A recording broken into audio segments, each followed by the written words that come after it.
evening. Welcome to the SoFLo Sports Show. It's your host, 305 Sports Babe. And tonight I am going to be joined by a special, not even just guest, a co-host. First time bringing in another host to host a show with me. You guys have seen him on our show. We've been on his show. Fantastic. He is the producer and host of Fins TV and just a great person. So we'll bring Sammy on real soon. Tonight's episode is going to be heavy on the Dolphins. New head coach was just hired. Mike McDaniel just found a new job out on the West Coast. We're going to cover that. And then we're also going to cover the Dolphins timeline, kind of how we got here since October. We're also going to talk about the Canes. Unfortunately, they did not win the Natty. The Hoosiers ended up winning on Monday night, so we're going to talk about that as well. Stay tuned for the end of the show. We're going to do a Q&A with Sammy. Who is Fins Sammy? You guys see him on this podcast. You see him all over social media, but who is he? So we're going to ask him questions and really get to know him. And we definitely need to talk about Ian Berger, Big E. Just the other day, we got some bad news. And let's come together and really support him and show him love. And I'll give you guys an update on that. So without further ado, let's bring him on. It's me. Hello, my co-host. I feel like Regis and Kelly here. How you doing? I'll go with Mark Consuelos. I will be Mark Consuelos. That will be nice. Nice to be with you, Ashley. It's huge shoes to fill because Lou is the best. If you ask me, Lou is the best. So I'm glad to be here. I'm glad to play designated here, if you will. So let's do it tonight. I am so excited to have you here. You are my Fins brother. We have so much in common, but we're so different. And Yes. I look forward to chatting with you, getting to know you. Jump in the chat real quick. We have Josephine Ebby. Okay, so just gonna tell you some of these players here. Josephine Ebby is my grandmother. She's 83 years old. She lives in Daytona. She's a big Dolphins fan, so you'll see her in the chat as well. Bobby Fins Talk, our Dolphins brother, reposted the stream. We appreciate the love, Bobby. And Rock and Noel, that's Jeremy, good pal of mine, FSU fan. So great to have you guys tonight. All right, so let's get into it with the Canes, right? Unfortunately, wrong image. I apologize. Unfortunately, there was not a complete happy ending for the University of Miami. They ended up losing on Monday to the Indiana Hoosiers, who ended their season perfect, 16-0. They won their first national championship. Many people know Indiana as a basketball school, so this was the first time that the Hoosiers were put on the map. I want to share an interesting fact. Since 1936, there has actually been 64 NCAA recognized undefeated college football champions. 64. Like, some people thought like this has never happened. This has actually happened 64 times before. Notre Dame has the most undefeated championship seasons. They have 6. And then it's Nebraska and Alabama with 5 apiece. So this is unique, obviously, for Indiana for winning their first national championship. It's a beautiful story, the whole Mendoza and everything. It remains a close game. The whole game. It ended up being 27-21, but essentially Carson Beck in the fourth quarter, when you saw a little glimpse of hope, he threw the interception, and then we just knew it was over. In the crowd, let's talk about this a little bit. So first of all, ticket prices, they never dropped, right? I mean, okay, so somebody asked me, they said, Ash, what was the most you ever spent on a ticket before, right? And so I was like, the Panthers Stanley Cup 2 years ago, where I think it was like $900 per ticket. But that you couldn't even get in for $900 for this game. And what's unique is that the prices never really dropped. Did you notice that? Yes, basically I saw a lot of alumni, basically supporters, reporters that cover the team say, don't ask me for tickets. I don't have to. Don't even try to ask me for tickets. So it was crazy. The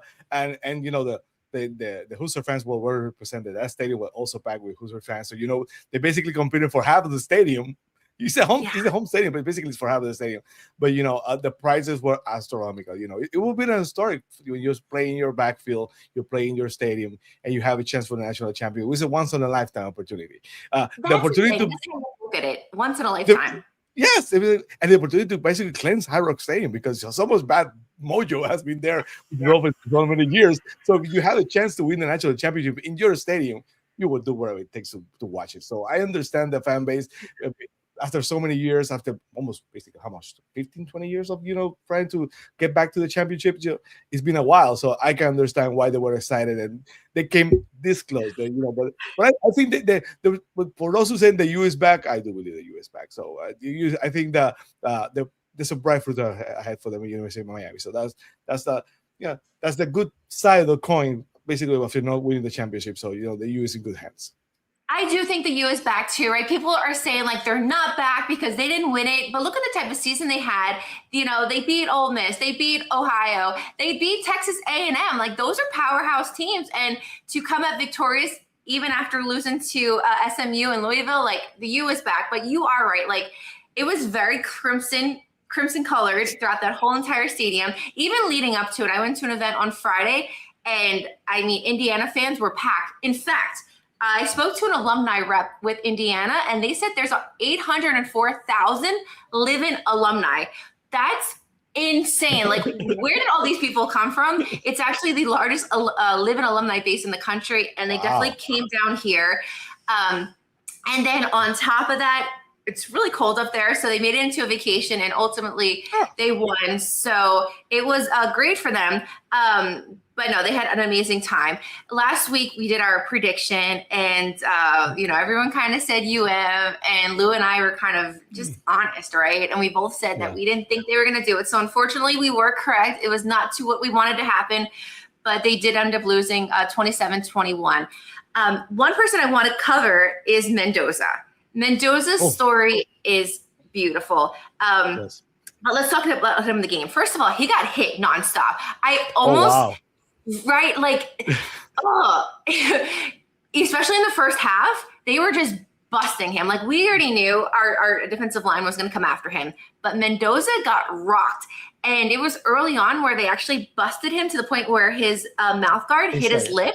You saw that where he was like bloody. Yeah, yes. And then what happened was he went on the sideline, and his younger brother, who's also was on the team, he's transferring out at this point. He went to go help his brother, and one of the trainers said, "No, don't touch him because the cross contamination of the blood." And he said, "No, that's my brother. Like, it's okay." Yeah. So what do you make of our defense? Obviously, we have a huge defensive line, but really attacking Mendoza. Do you think that shook him up at all, or do you think it kind of fueled him? It's been told that Mendoza basically likes to get hit, and he gets better after getting hit for a while. So I'm not surprised, but that guy cemented the number 1 overall pick with that performance, because when you're in the pocket, you're that tough, under pressure, getting hit, and you're still coming back. One of those movies that they think that you killed the bad guy and he keeps coming back. That's Mendoza for you, because Mendoza kept coming back every single time. That's the moxie you look for a quarterback. That's an alpha male that we would love to have in Miami. Hopefully if you only had a path, right? But I thought it was great. A Miami kid, Cuban descendants, so it's awesome. So the Dolphins. The Hurricane, Miami wins either way. Not quite enough, because I'm pretty sure everybody wants the U to win, but as a consolation prize, a Miami kid, Mendoza. Yeah, I mean, you can't root against him. It's so hard to root against him, and his family's such a beautiful family, and so you're bittersweet. You're happy for him and all of that, but then it's like, dang, I wish the Canes. But we kind of like bit ourselves in the foot, because he wanted to play for the Canes. He was a Canes fan. His mom played tennis at University of Miami. His dad was a rower. He grew up 2 miles from the campus, so it's not like he didn't want to play for the Canes. He wanted to be there. They just didn't give him the shot. What did give him the shot was his coach, because, oh my gosh, tell me if you remember. It was 4th and 5. And when I watch football games, I tend to want to put myself in head coach position. So I'll say, okay, they're going to go for it. They're not. Do you do that too? Or yeah, of course. Yeah, you have to, that every single game. Yeah, so I tend to do it, but I kind of do it. I don't play like I kind of am more ballsy, right? So I'm kind of like go for it more than not. And when it was 4th and 5, I was like, there's no way, just kick the field goal. And when they did the QB sneak, when Mendoza snuck in for the touchdown, Superman-like. Wild. And you saw his mother kind of gasp back, because even she knows, like, hey, you're flying in there, you're a quarterback, you better be careful. I just thought that was extraordinary that obviously, he made the touchdown, but just so ballsy and did whatever he had to do to put the 6 points on the board. Yeah, basically they said let's silly here. When you're in Miami, you basically even if the crowd is half full, half and half, you still you're still in Miami, so you had to go for it. You had to take advantage of the opportunity, and that was moxie for him. I kind of like from Kirk Sinecki. So I think they do good. They deserve to win. They find a way to win, but let's be clear about the U. The U basically stand up for themselves because other teams, the Hoosiers have been steamrolling everybody in the playoffs. So I think Miami, that first half they hold themselves up. They had a chance. They had a chance to win the game in the end. So for everybody that said in the national media that said that the Miami will get steamrolled, the U is back. The U did a very good job to hold themselves up. So there's nothing to be ashamed of like winning the loss. Definitely. Even with the missed field goal, that kind of sucked as well. It was still a great game. Carson Beck, besides throwing that, last interception, it was fantastic. One part that I don't know if a lot of people caught or heard of was a very unsettling incident that happened after the game. So Mark Fletcher Jr., obviously a huge player on the team. We love Mark Fletcher. His dad died in 2024, and he got into a scuffle with Hoosiers defensive lineman Tyreek Tucker after Tyreek allegedly made a comment about his deceased dad. So it was very out of character for Mark Fletcher. If you lost, he would have took the L. And I knew there was something else besides the L that triggered him to get into a scuffle with this guy. And long and behold, apparently, this guy Tyreek said something about his dead dad, which there's just no place in any sport to bring up somebody's family, especially if someone's deceased.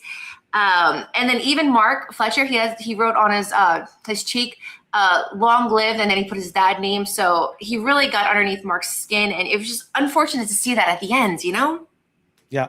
In this kind of things, I always tell the line of, if he said, basically you will never know what really happened. But, from Fletcher, I can tell that they did a feature during the pre-game, I think it was, about the guy saved his dad's cell phone. He's still paying for his dad's cell phone. He texts his dad on his cell phone every single time. So he basically texts his dad even by him pass, and he receives the text. So a very, very special relationship with his dad. So we will never know what really happened, but if it did happen, that would be really, really sad because you don't cross that boundary. It was someone like Fletcher who apparently is still influenced to this day by his dad that just don't do that. Yeah, it was just unfortunate. So next up with Fernando Mendoza, we obviously know that he is going to the draft. It looks like most likely he will go to the Raiders. Do you see Kirk Cignetti following him? And if so, or first of all, do you see most likely Mendoza obviously to the Raiders? That would mean Cignetti possibly following him. Do you see that happening? Or do you see Cignetti kind of staying with Indiana and possibly continuing to build up this program? I will stay in Indiana. He will see him. The last two coaches had with 2 years of coaches, 2 years and fire. 2 years and fire. You're building something special in Indiana. You just don't leave. Hopefully it's smarter than that. And for Mendoza, let's say that the Raiders won Lamar Jackson, like I was telling Bobby last night. Let's say they won Lamar Jackson. So let's trade number 11th to the Raiders and some more picks. Let's go to number 1. Let's take Mendoza, and they can take 11 to the Ravens and send it for Lamar Jackson. Everybody wins. So we have Mendoza, and the Raiders get Lamar Jackson. Everybody's fixed. You would be really winning if we can get him here, right? It's close to impossible, right? We'd have to just give up everything. I know. But just seeing him and seeing how much of a leader he is and how passionate, and seeing his run game. Yes, his run game. I was kind of still on the couch and I'm like, dang, man. And so last question on them, I wanted to ask you, do you feel like this was like a one-time run for Indiana, or do you feel like they're going to be a force to reckon with within the next year or so? Maybe a little long-term little hike with them? Well, when you're telling me they have an 800,000 alumni, that's a lot of money coming in. So with the NIL now, they basically every team has a path if you can find the money. So I see no reason why they can stay. They're competing, of course, with Michigan and Ohio State every single year. But they're the biggest ones now, so their eyes are on him. So I only expect them to continue, and basically, if they find the money, they are gonna have a chance. Yeah, no, it was a very Cinderella year for them. I wouldn't put it past them, especially like I said, all the NIL money being pumped in. Mark Cuban, Jeremy just mentioned Mark as well.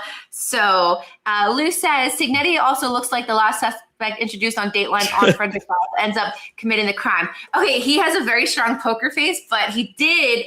All of us did see he did break out a smile at the end. So unfortunately, he makes Saban look like Santa Claus. That guy's so stuck. He's like, are you there? Did he froze? He's like, yeah, he's a hard look. He doesn't really crack a smile, so that was tough. So congratulations to the Indiana Hoosiers for winning your first Natty. Enjoy it because the Canes are back and they're going to be back there next year. So enjoy it for this year. All right, let's switch gears and talk about the Dolphins. Oh, boy. Even though we're not seeing Dolphins football this week, and I mean, I can't even remember the last time they even played in an AFC championship game, they're still causing themselves to have a name in the news. So I want to bring up kind of what has the Dolphins done since October, what has happened in the front line, the back line, and kind of why we're here where we're at now. So let's run the timeline. Let's do the timeline. Okay. So first of all, I do want to say that if I'm going to say anything nice about Stephen Ross, I do want to say that I appreciate the patience that he took for the GM and for the head coach.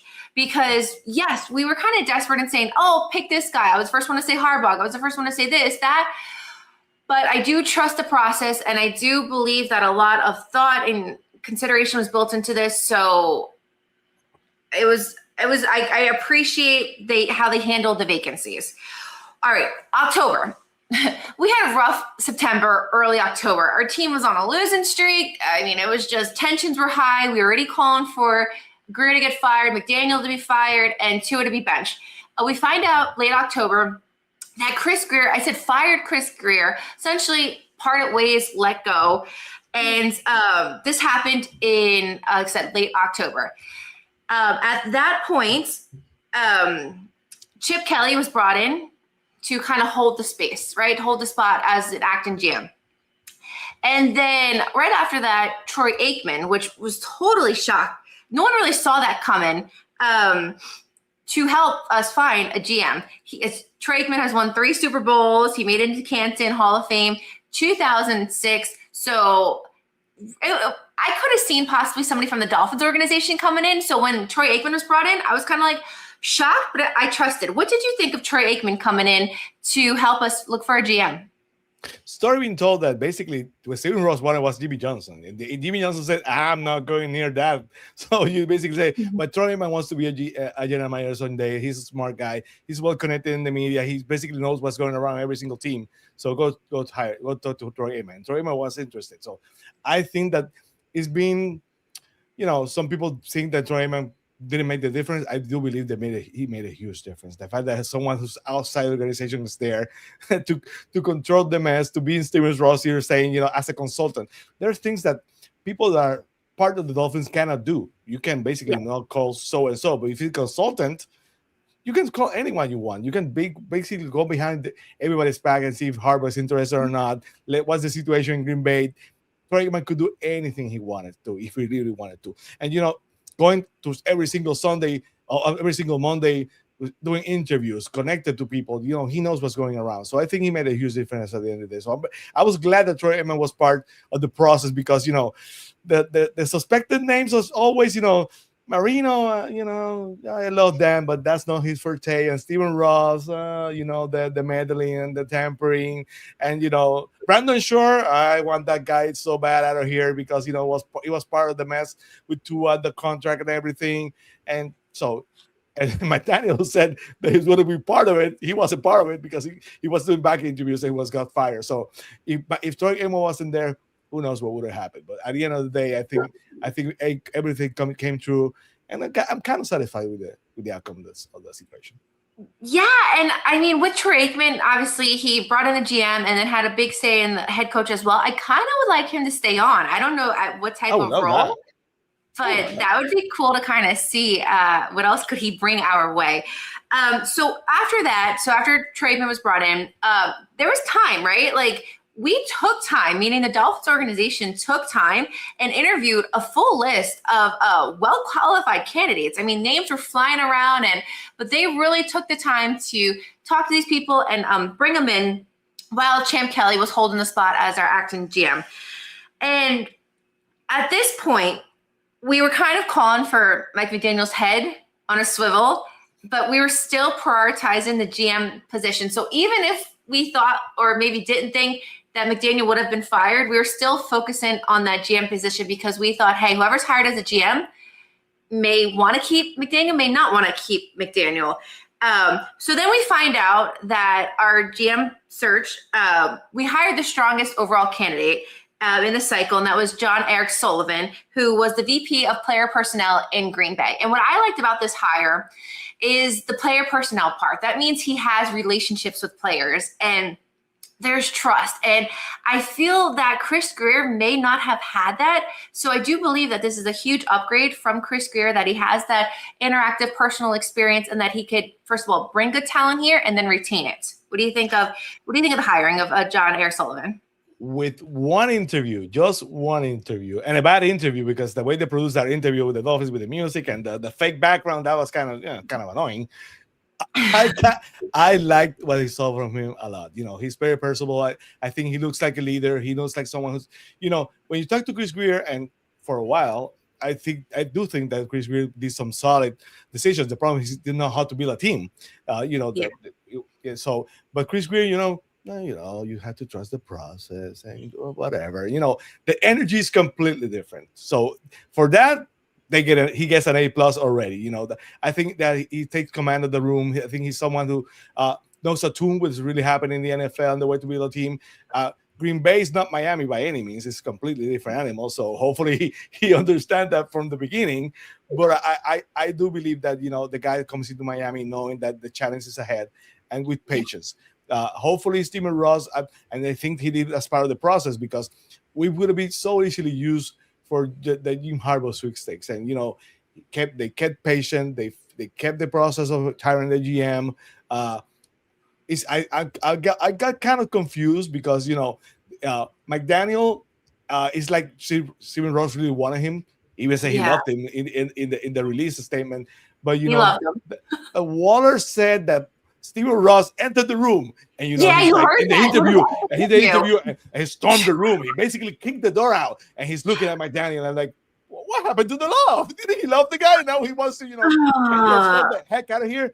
I had so many debates with my friend Joe Sabaran from Fins Sammy podcast about, he's going to choose to fire McDaniel. And I said, he wants to keep him. He wants the GM to do the decision. But I truly believe that what really happened was every single candidate for the GM just said, listen, I think he's a great guy, but I want to bring my guy. I don't want to bring that guy. I don't want to keep that guy. And she said, like, all right, let's do it. And when the Harbaugh thing hits, okay, get out of here. We have to do our due diligence. So that was crazy. Yeah, Waller came out. That was kind of confusing for me, yes. I love Waller.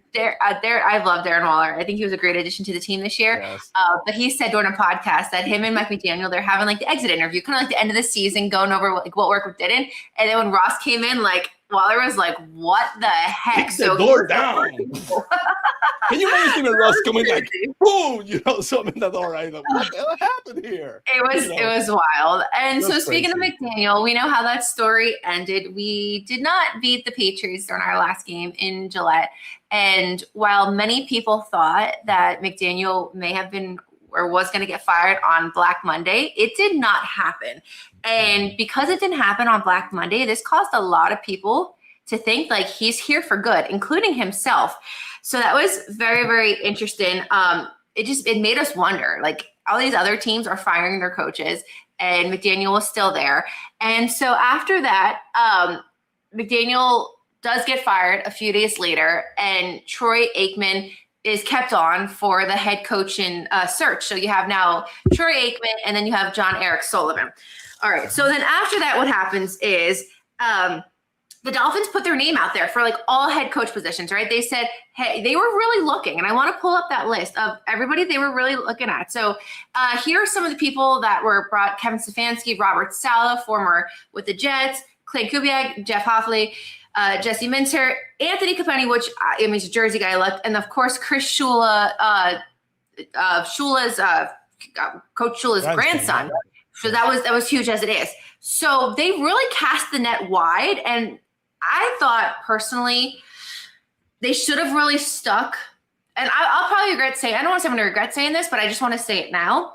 I really thought that they should have stuck to somebody with head coach experience, because we've done this experiment before where we've taken offensive coordinators and we've tried to mold them into a head coach. So a lot of these names that you're seeing here do not have the experience as a head coach. So personally, the two people who I wanted, and I want to know who you wanted as well. Yeah, now this is all said and done. We kind of knew Mike Tomlin was not going to stay with the Steelers. They were over him in Pittsburgh when we were up there in December. The fans were over him. So I would have been intrigued with Mike Tomlin. That would have been like a high choice. But even before him, Matt LaFleur. I love Matt LaFleur from Green Bay. Yes. I would have loved for him to bring his talents down here. Yes. But Green Bay just re-signed him, so he's there. And of course, Harbaugh. So my three top choices for a head coach down here, obviously all three with head coaching experience, would have been Matt LaFleur, Mike Tomlin, and then Harbaugh. Who is your top maybe one or two head coaches that you would have liked to see down here? Yeah, I think it was Shari that said that her sister or someone really wanted Mike LaFleur because he's kind of nice looking, he's good for the eyes for the ladies. So I don't know, ladies wanted Mike LaFleur.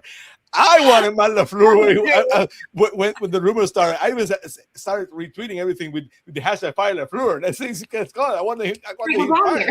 So I consider him the Fire LaFleur, but that would have been a very shot. I'm on the record saying since October that I would have driven to Baltimore and get John Harbaugh even to trade for him. Well, so he got fired. And realized, yes, we have a chance. But so yes, he's coming together. But when you got someone like Harbaugh, it will be kind of the same thing. I want an experienced coach like you. I would have LaFleur, Stefanski, Harbaugh, Mike Tomlin. But when you get someone like the caliber of Harbaugh, basically you have to, the rebuilding process has to speed up. So I don't think that's what they're doing right now. I think they hire a GM who knows how to build a team that's going to draft well and resign their guys from the bottom.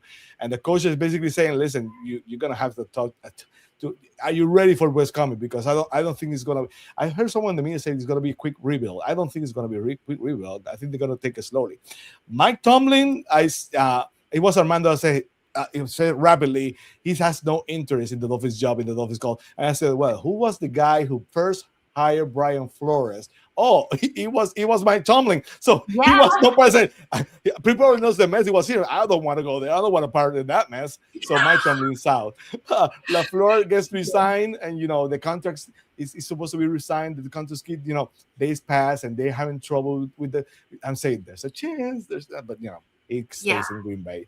So I want an experienced coach. Stefanski would have sufficed for me. I would love to. I think Stefanski, if you are two-time coach of the year in Cleveland and are able to win 11 games, that says a lot for me. I would have loved Stefanski. So of the Robert Saleh, the Jets stink kind of thing. If it was any other team, probably would have been much higher in the Dolphins fans list. So, but the Jets stink, even for me, it's like, I don't know. We don't want their leftovers. I don't think I want that. It's a reverse Adam Gase situation. I don't think I want that.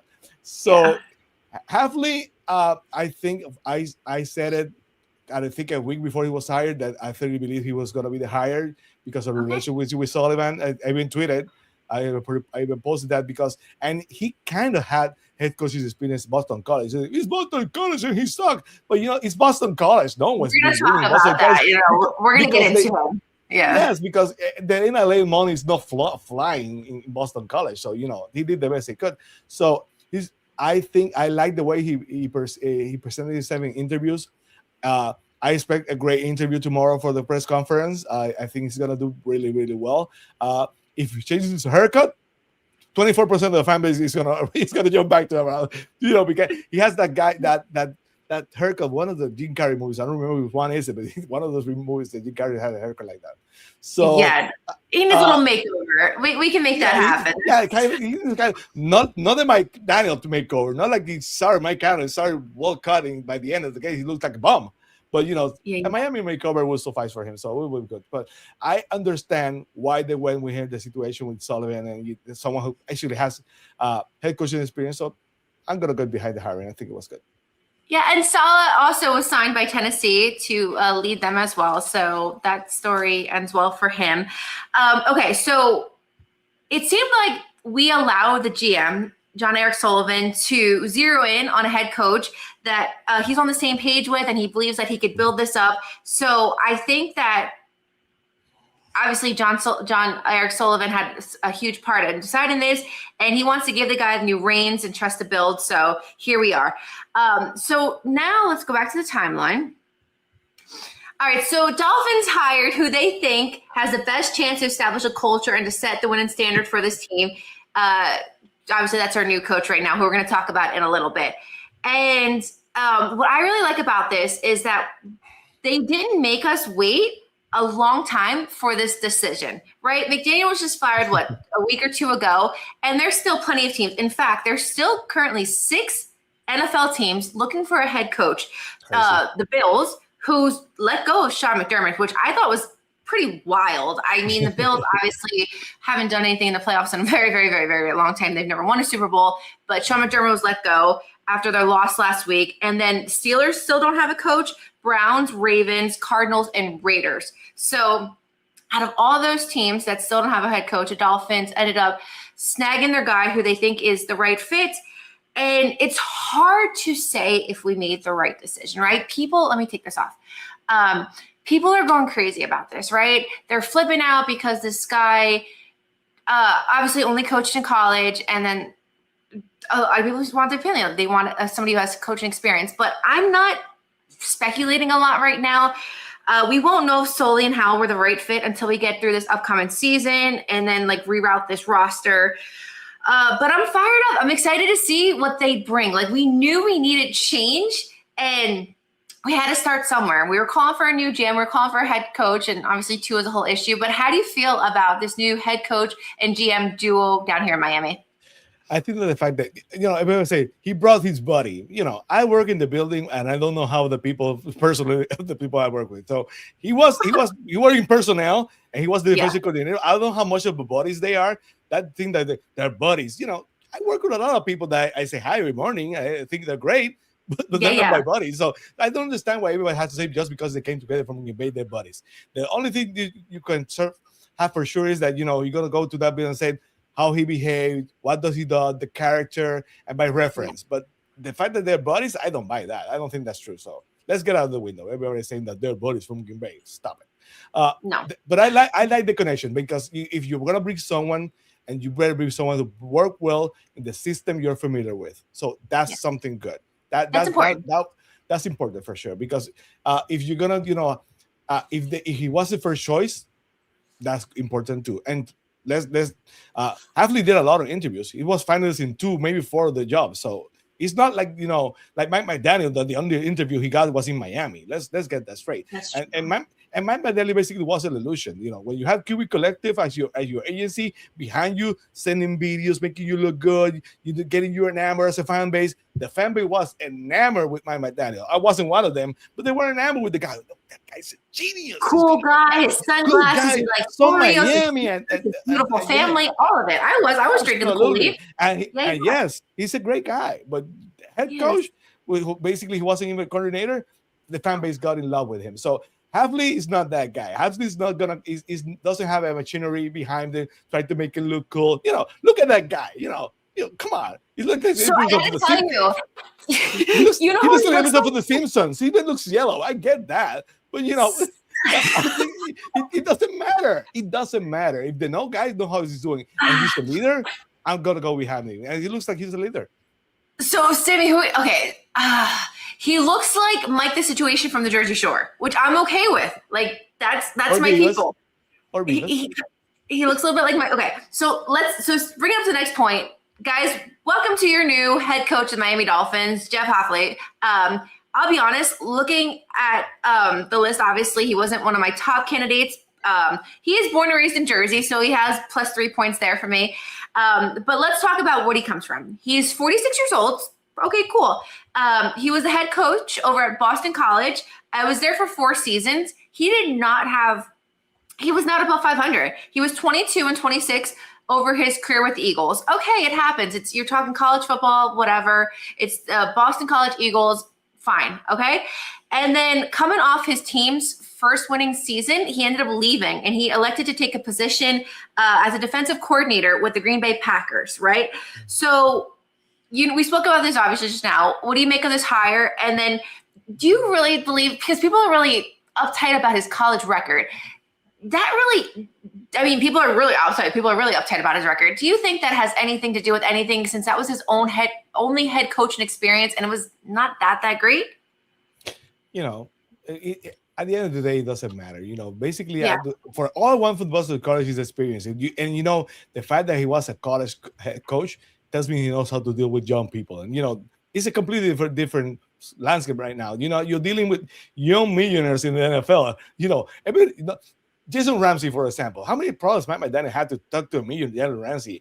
It happened with the Jaguars. It happened with the Chargers. So you have to deal with young people. You have to deal with young people with money. Yeah.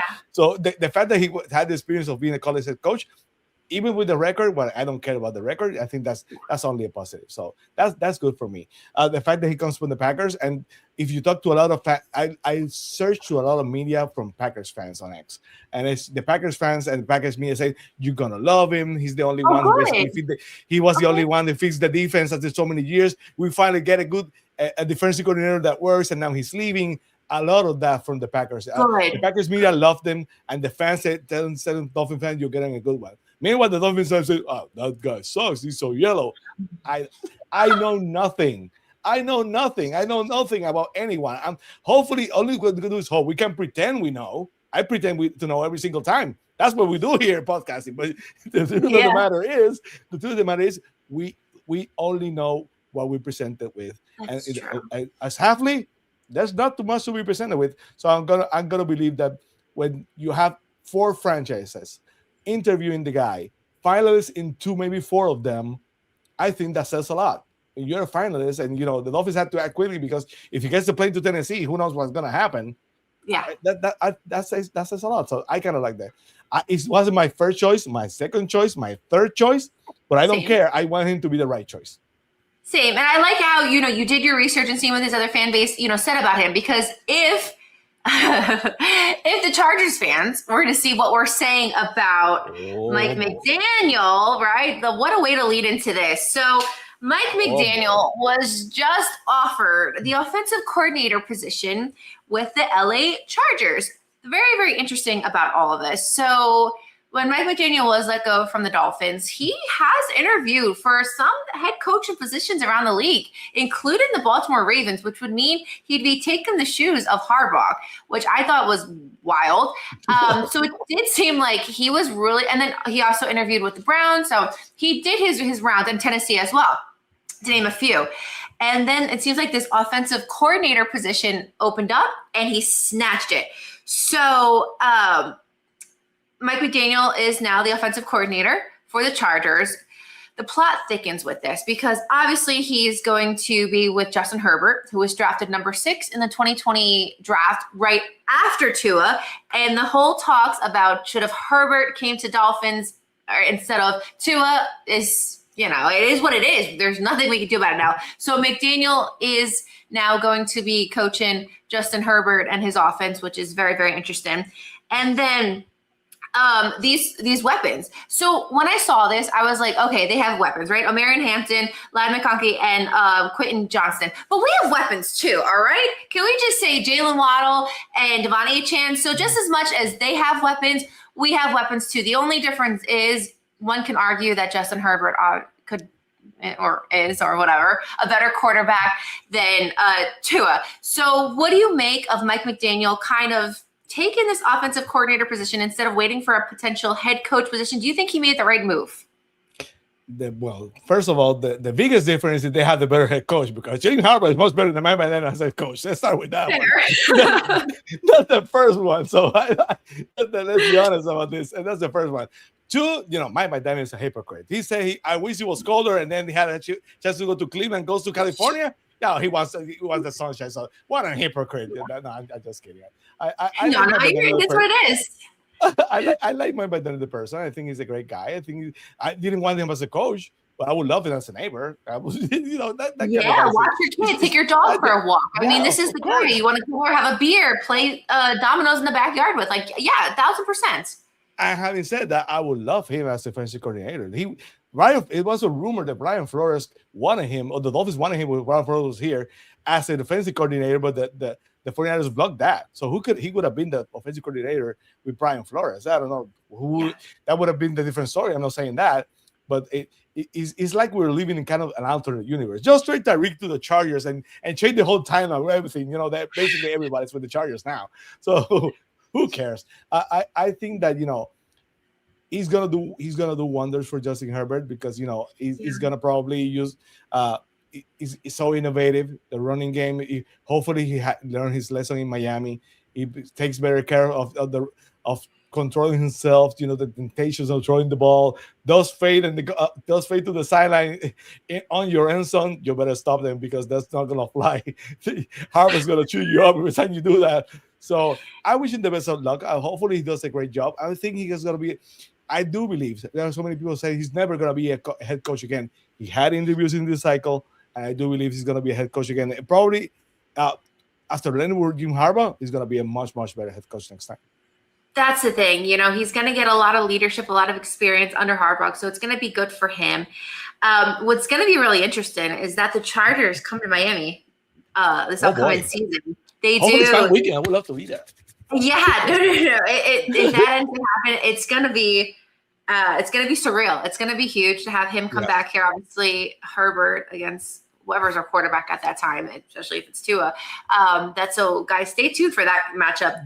As a reminder, the NFL schedule gets released around the second week of May, so you may want to make your Dolphins home game this year around that game. Okay, so we'll see how that all pans out. Let's talk a little bit about the playoffs. So here's the bracket. Here's what we have left. The 4 remaining survivors. We have Seattle, we have the Rams, we have Denver, and we have the Patriots. Bills get knocked out by Denver. There was a lot of tears after that game. Josh Allen's press conference, they were just a ball of mush of tears. Bills fans are beyond themselves, and the Bills do not go to the Super Bowl. They just don't see Super Bowls. And so Denver advances. New England under Drake May end up beating the Texans, so that'll be your AFC game this Sunday. And then on the West Coast side, the Chicago game, right? This game was crazy. This game was played in Chicago. It was cold. It was played at Soldier Field against the Rams. And I remember watching the fourth quarter, right? And you had Caleb Williams throw this dart, right, with seconds left, connects, and puts the game into overtime. But unfortunately, the Bears couldn't hold on, and the Rams. But it was just crazy. Like Caleb, just the excitement out of the fans and how he connected. And then I'm thinking, of course, why can't Tua do stuff like that? So it was just like a big whole moment. But the Bears couldn't advance, and then Seattle. So that's your NFC game. You have the Seattle Seahawks against the Rams, and then you have the Broncos, and you have the Patriots. Before the playoffs started, my Super Bowl prediction was actually Seattle and New England. So I'm still holding on. But I did. Seattle, the only reason I said it is because I mixed it into baseball. I'm a big baseball girl, and I'm like, if the Mariners couldn't win a World Series, let them at least do it for their football team. So, Sammy, based on these 4 teams here, who's your Super Bowl prediction? Who do you think is going to punch a ticket to Levi Stadium and play in the Super Bowl on February 8th? Who do you like? My bracket is already done.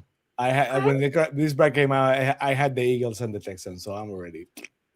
It's over for me. I'm so disgusted to see the Patriots say theirs with an easy layup when you get Bo Nix and breaks his ankle and the next to last play on the game. It's like, I cannot believe these guys have a layup. Don't give them a layup. So, it will be hard for Denver. The altitude is there. That fan base is one of the best fan base in the whole NFL when they're winning in Denver. It's going to be cold. I'm not saying that don't have a shot, and you have a great head coach. So you have a shot, but it's hard for me to to go against the layout of the Patriots, so they're gonna go to the Super Bowl. That really sucks. Yeah, The Rams, it's crazy. the Rams and the Seahawks, I had the Rams early during the midseason, as they were surging. I really believed that we were gonna make it to the Super Bowl. The Seahawks, that defense is so freaking good, and they find a way to run the ball, and the weather is gonna be favorable for them. LA is an interesting team, right? They go and they beat the Bears in the cold. They went to they went to Carolina. It was very cold in Carolina, and beat the Panthers. So I went there. Why the only teams that are having problem in the cold are the Florida teams, when the California teams had no problem in the cold? That really bothers me. I'm gonna stick to to the Rams just because of the fact that I had him before in the season. But I understand that stadium in Seattle is gonna be rocking. If it's raining, that's gonna be a very, very tough task for the Rams. So I'm gonna say the Patriots are gonna make it, and the Rams are gonna make it. We're not puking on this show. I'm sorry about that. I'm sick right now. Puked, be sure to like and subscribe to Sammy's show. Sammy gifted this to me back in October. His Fins TV, that's his channel. So before he pukes, let me have a sip because I was like, is he gonna puke? I'm just sick. But if we are sick, can you imagine how Bills fan real feels right now? They had basically so many years. The whole rebuild, and now the Patriots are going to go back to the Super Bowl, and Josh Allen still has not gone into the Super Bowl. Hopefully you're drinking Bills fans' tears on that cup, because there are plenty. Yeah, and then they're also saying the whole thing. Harbaugh, obviously, he signed with the Giants, and he's going to be with Jackson Dart and Skiba Boo Boo Boo. They're saying maybe should he have waited and signed with the Bills? So here nor there. But you mentioned Seattle. I went to Seattle in 2024 to Lumen Field. It's a very loud place. So everything people say about it being like loud and wild, 1,000%. It's very hard to win there. The fans are crazy. It's built for that. It's built for that. Yeah. It's built for noises. So a lot of good football on Sunday. You have your AFC championship game and your NFC championship game. So that'll be interesting. All right. So let's switch a little bit of gears and talk about something that's hard to talk about for me and for a lot of people. As you guys all know, our friend Ian, Big E Burger, has had some serious medical complications within the last year and a half. And so kind of bringing it back, he had stomach pains, and they realized, long story short, his liver was not working. So the University of Miami said, hey, you need a liver transplant. So they sent him to the University of Pennsylvania, UPenn, where they felt it was the best place for him to have a liver transplant. So he said, okay, fine. We appreciate you letting us know we can't do it here. We'll go to UPenn. So he did his due diligence, and he went to UPenn to figure out how to get a liver transplant. So he did all the testing, and he, figured out like, hey, what do I need to be a candidate for a new liver? As they were doing that, they found cancer in his bile ducts. And so that stopped the process of looking for a new liver. They said, hey, we need to treat this cancer first. We need to address this before we can look for a new liver. So this summer, Ian did the chemo and the radiation to, nuke out the cancer. So the plan was, once the cancer's nuked during the holidays, Big E would simmer down and let his body take a break. And then at this time, January, he'd go back to UPenn to reassess, to get back on that list for the liver transplant. So last week, he goes up to UPenn with his wife. And they said, okay, we're just going to scan your body one more time for cancer just to make sure that it's all out. And then let's get that liver for you.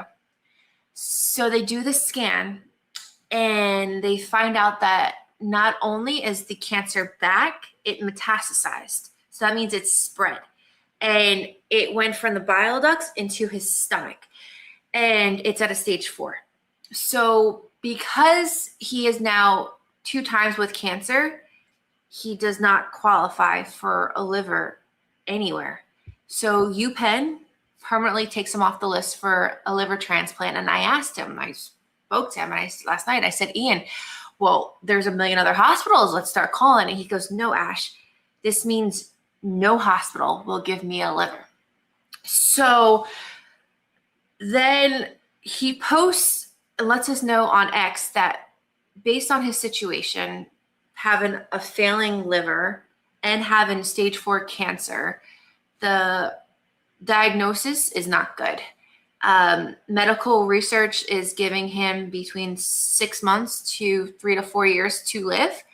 It's scary for anybody. No matter what your faith is or how much strength you have, the reality of it is scary. Ian is 51 years old. He has 2 beautiful daughters and an amazing wife.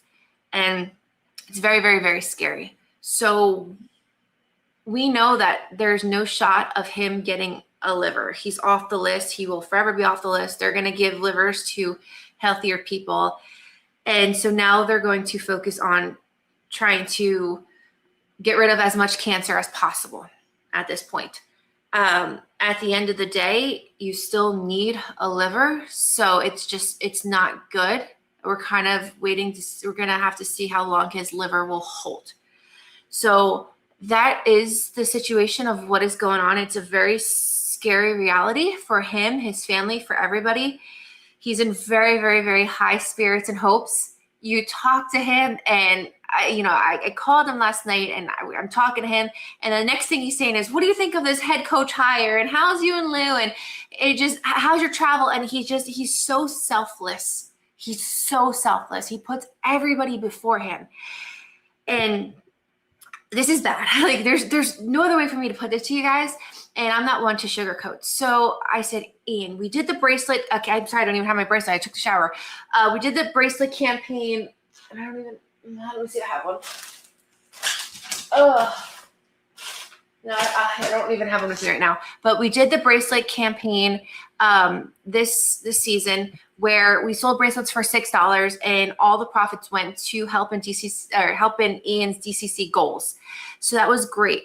And so now this time I'm like, Ian, what can we do? People are asking me. We're not just going to sit back and just get updates from you. Like, that's not happening. That's not happening under my watch. It's not happening under my watch.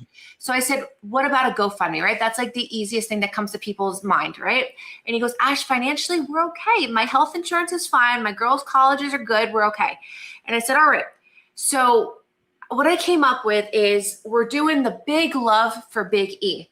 Let's show Ian some big love and support him as he kicks cancer's butt one more time. So what can you do to support Ian, right? You can send him a letter. You can send him a card. You can send him a care package. Ian is old school. He likes letters. He likes personal notes. Send him a package. Send it to me, though. I put the address there where you can send it to me, and I will collect everything, because the thing is, we don't know if he's staying at UPenn. Now, to deal with the cancer, he might go to Sloan Kettering. He might go to Minnesota. He might go to Houston. Like, we don't know how long he's going to be at UPenn. So we figured, hey, let anything come to me. So I'm collecting any of that stuff if you want to mail him anything. Now, if you want to get him something, right, let's focus on experiences and things he could do with him and his family, his daughter and his wife. And so I said, all right, let's do gift cards. So today we received a lot of donations. You Venmo me or Zelle me. I just sent him $100 for Uber Eats. So if you guys want to send him something tangible, right, but you don't really want to go to the post office or anything, you could Venmo or Zelle me, and I'm turning those donations into gift cards and experiences for him and his daughters. So definitely doing that. And then the simplest thing you could do, send him a message. Pray, send him good thoughts, well wishes. Words mean so much. So just take the time to reach out to him. Let him know you're thinking about him, that you're praying for him, and just show him the love that he's shown us, and let him know that he's not in this by himself. So that's what's going on with Ian. Sad, very, very, very sad. So whatever you guys can do to support, please reach out to me. I'm more than happy to do anything I can to help him. We love him. We care about him. And it's very important that we show him how much he means to us. All right. Now that we all cried our eyes out because of that. So, Sammy, before I let you go, this is important for me to do because Everyone knows you as Fins Sammy from Fins TV. You have one of the best podcasts, if not the best podcast. Your graphics, your organization. I literally, every time I watch you, I feel like I'm watching ESPN. You just do a fantastic job. But all we know you as is Fins Sammy. So I want to ask you just a few questions as we close up here. So we and I get to know who the heck are you? Right? We want to know, who are you? So Sammy, bring us back to baby Sammy, right? Baby Sammy. Where were you born and raised? And where do you currently live? I was born in San Juan, Puerto Rico, which I currently am. I believe all my life, only but a summer in Orlando. And, I during the 2001, I went to Orlando. I worked with Universal Studios. I was hoping to transition there. And then September 11 happened. So I had I even moved to the amenities part of Universal Studios, and they sent me a letter saying, like, you remember September 11 happened, people did not want to take a plane, so the parks were empty. So they said, for now we had to rescind the job offer, and how you had to go. So I came back to Puerto Rico, and I found a job. I'm a public servant. I went in government, so I've been working in government ever since. So I've been working. I work in the municipality of San Juan. So, I work, I'm an executive officer for the office of the mayor over here. So wow. I had Evan here in Puerto Rico. I had Jason Sarni here in Puerto Rico, San Juan. So if you ever take one of those cruises, you come back to Puerto Rico, you have to come by and say hello. So funny enough, I've actually been to Puerto Rico. I've been to El Moro. I've been to Ponce. I've been to El Junco. I've been to Carole. It was back in my wild days. So I already took over Puerto Rico. Trust me, I left my mark. I was there for 1 year for New Year's. And I remember I was at somebody's family's house. And it was like, you ordered the bread? So I'm glad you actually went there. So we were staying, where were we at that time? We were I think it was in Ponce. No, we went to Arecibo, but I was probably in Ponce. Nice. I love Arecibo, by the way. Arecibo is so cool. So it was 5 minutes before the ball was going to drop, right before midnight. And I remember hearing everybody saying we have to go inside. And I'm like, what are you guys talking about? We need to go inside. It's about to be New Year. I'm ready to celebrate. They're like, no, mommy, we need to go inside. And I said, what?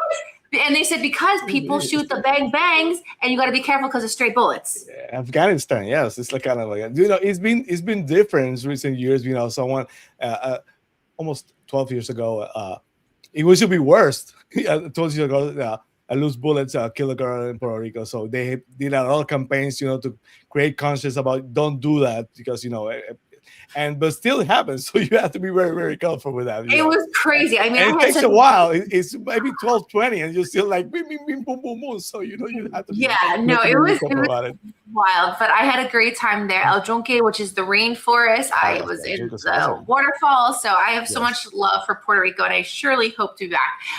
Sammy, did you play any sports growing up? Yeah, sports? Play sports? Yeah. Oh no, I never was a sports junkie. I was the last kid picked but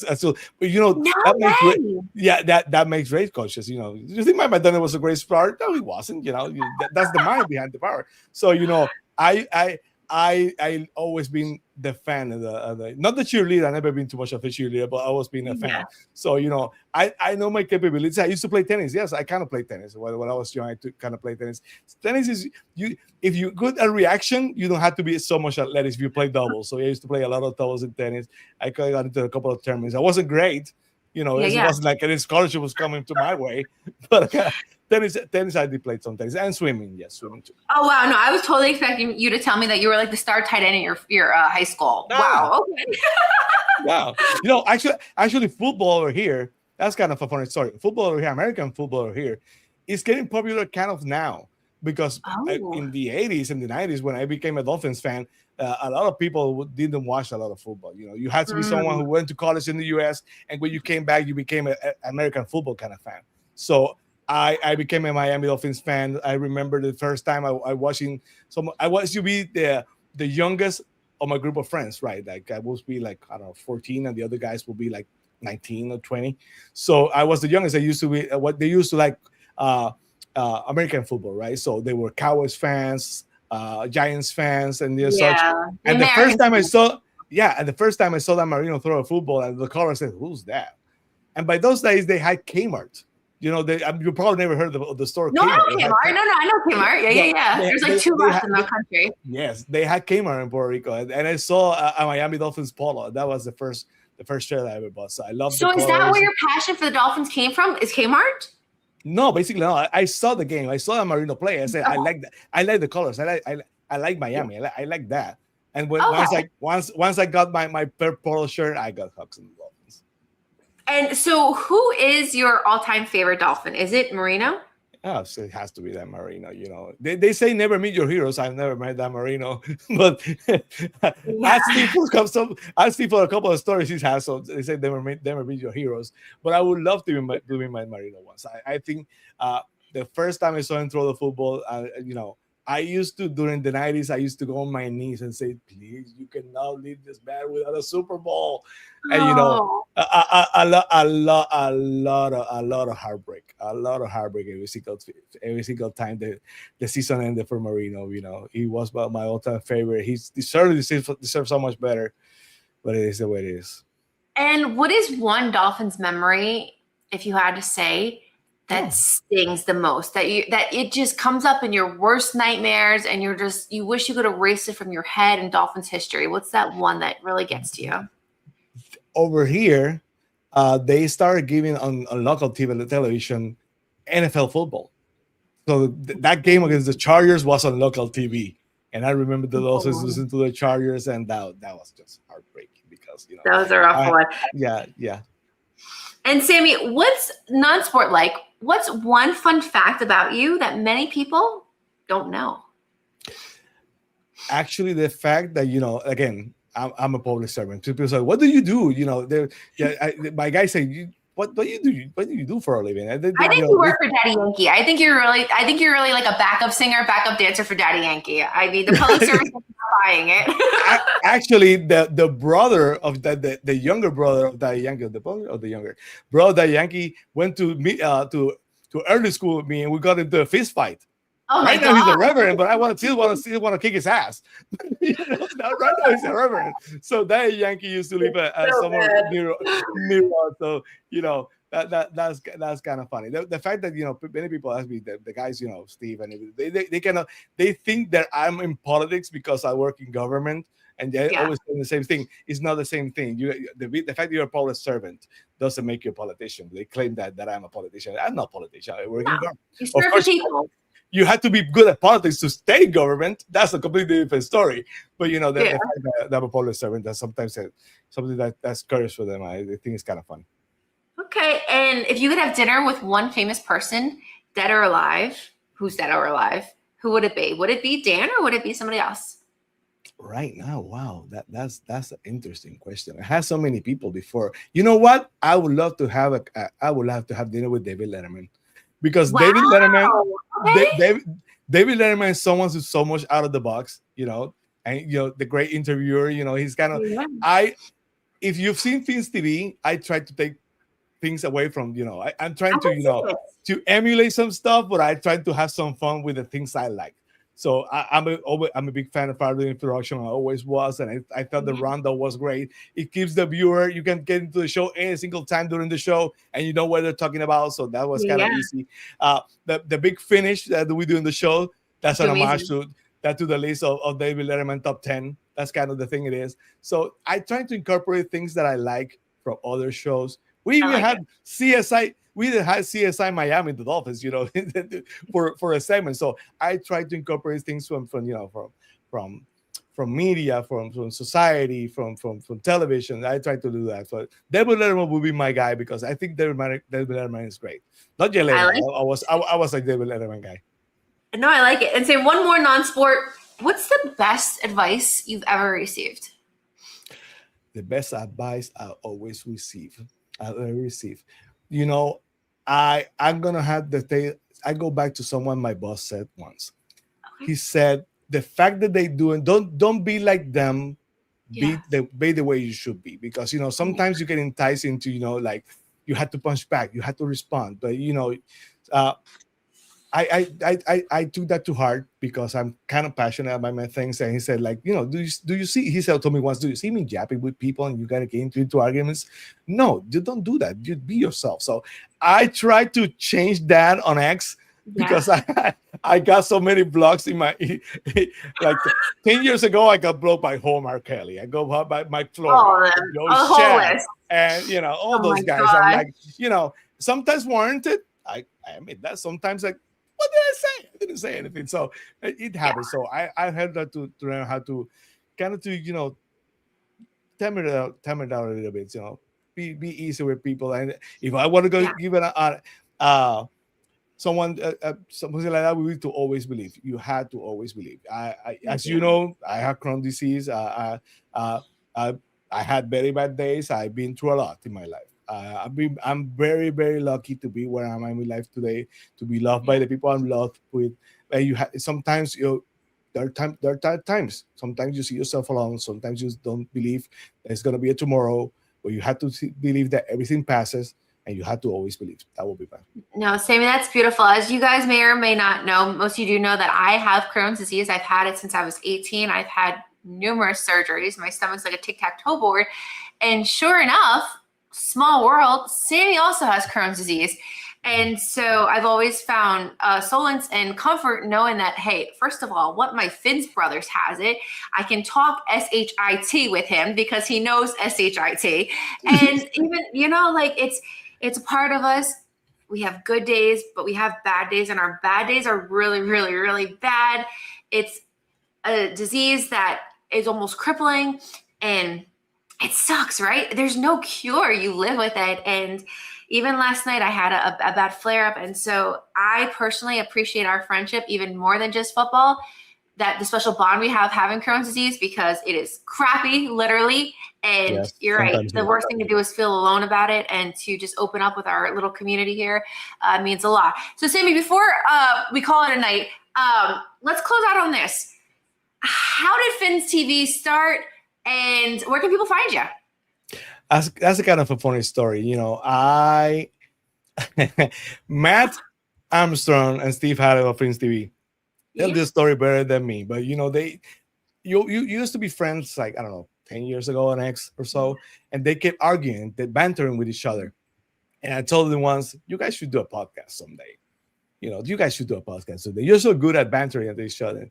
And I kind of said, like, why don't I do the podcast for them? Yeah. So I started Fins TV, and I reached out to Steve Hadley and said, listen, I want to do a podcast, but I think you'll be the perfect person to do it with me. I don't want to do it alone. And let's try it. Let's do this. Let's try it. So the first 2 episodes were recorded, but I'm an overthinker. I am a Leo. so they're saying Leo.